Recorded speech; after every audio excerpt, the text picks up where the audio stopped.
نخوض معاركنا معهم وسنمضي جموعا نردعهم ونعيد.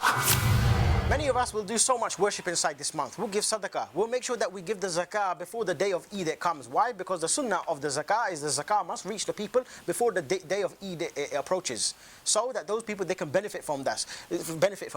We have so much consciousness and so much ihsan inside this month when it comes to our own ibadah. But one of the things which we've completely forget and completely misunderstand is what is the true meaning of the word ibadah. Ibadah, worship, is it just merely ibadah bil nusuk, meaning those ritual acts such as siyam, such as salah, such as sadaqah,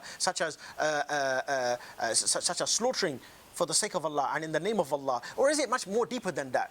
Ibn Qayyim al-Jawziyah, he said the true meaning of ibadah, after explaining the verse where Allah said, "A'udhu billahi minash shaitanir rajim, bismillahir rahmanir rahim, wa ma khalaqtul jinna wa insa illa liya'budun." He said, I have not created, Allah said, I have not created the mankind or the jinn kind except for the purpose of ibadah, to worship me alone exclusively. Ibn Qayyim al-Jawziyah, he said, Allah he created us for ibadah, and he sent his prophets and his books. Therefore, Allah has not created us for any other purpose except for ibadah. However, if we look to the teacher of Shaykh al-Islam, Ibn Taymiyyah, he mentioned how ibadah is the worship from the inner as well as from the outer. From the inner and from the outer, meaning ibadah is not just from what I believe inside the heart and just say a few things. Ibadah in itself, it is everything. And from the ibadah of Allah is ruling and judging by whatever Allah has revealed. And that's why Allah he mentioned inside the Quran, and he said, and rule and judge by whatever Allah has revealed. In al-hukmu illa lillah, the right of legislation is for none